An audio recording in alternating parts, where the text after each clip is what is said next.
മറ്റൊരു വാർത്തയിലേക്കാണ് പോകുന്നത്. മൂവാറ്റുപുഴ കോലഞ്ചേരി റൂട്ടിൽ പെരുവമ്പൂഴി പാലത്തിന് സമീപം ദേശീയപാത നിർമ്മാണ പ്രവർത്തനം നടന്നുകൊണ്ടിരിക്കുന്ന സ്ഥലത്ത് മണ്ണിടിഞ്ഞ അപകടമെന്നൊരു വാർത്തയാണ് ഇപ്പോൾ വന്നിരിക്കുന്നത്. നിർമ്മാണ പ്രവർത്തനങ്ങളിൽ ഏർപ്പെട്ടിരുന്ന 2 തൊഴിലാളികൾ മണ്ണിനടിയിൽപ്പെട്ടു.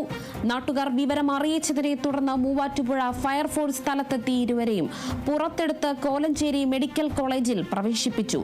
പരിക്ക് ഗുരുതരമല്ല എന്ന് നിലവിൽ വരുന്ന വാർത്ത. കൂടുതൽ വിവരങ്ങൾ, ഈ മണ്ണിടിച്ചിലുമായി കൂടുതൽ വിവരങ്ങളൊന്നും ഇപ്പോൾ പുറത്തു വന്നിട്ടില്ല. 5 ആൾ ഉയരത്തിലുള്ള റോഡിന്റെ പാർശ്വഭിത്തിയിലാണ് നിലം പതിച്ചത്.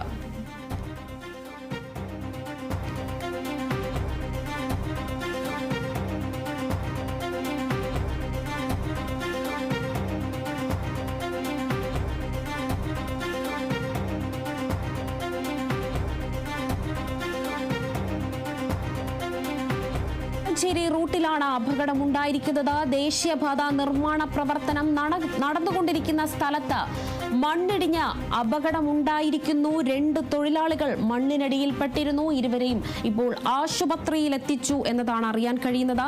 ഇരുവരുടെയും പരിക്കുകൾ ഗുരുതരമല്ല എന്നൊരു വാർത്ത ലഭിക്കുന്നുണ്ട്. മറ്റു വിവരങ്ങളൊന്നും തന്നെ, കൂടുതൽ ലഭ്യമായ വിവരങ്ങളൊന്നും തന്നെ നിലവിൽ ലഭിച്ചിട്ടില്ല. നാട്ടുകാർ വിവരം അറിയിച്ചതിനെ തുടർന്നാണ് മൂവാറ്റുപുഴ ഫയർഫോഴ്സ് സ്ഥലത്തെത്തി ഇവരെ പുറത്തെടുത്തത്. കോലഞ്ചേരി മെഡിക്കൽ കോളേജിൽ ഇവരെ പ്രവേശിപ്പിച്ചിട്ടുണ്ട്. മൂവാറ്റുപുഴ കോലഞ്ചേരി റൂട്ടിൽ പെരുവമ്പൂഴി പാലത്തിന് സമീപത്തെ ദേശീയപാത നിർമ്മാണത്തിനിടയിലാണ് അപകടമുണ്ടായത്. അവിടുത്തെ മണ്ണിടിച്ചൽ അപകടമുണ്ടാക്കിയിരിക്കുന്നു. അതിന്റെ ദൃശ്യങ്ങളാണ് ഇപ്പോൾ പ്രേക്ഷകർ കാണുന്നത്. ഈ സമീപത്താണ് മണ്ണിടിഞ്ഞ അപകടമുണ്ടായിരിക്കുന്നത്. 2 തൊഴിലാളികളാണ് മണ്ണിനടിയിൽപ്പെട്ടത്. എന്തായാലും നാട്ടുകാരുടെ കൃത്യമായ ഇടപെടലിനെ തുടർന്ന് ഇരുവരെയും ആശുപത്രിയിൽ എത്തിച്ചു എന്നൊരു വിവരമാണ് ലഭിക്കുന്നത്. ഇരുവരുടെയും പരിക്കുകൾ ഗുരുതരമല്ല എന്നൊരു വാർത്ത കൂടി വരുന്നുണ്ട്.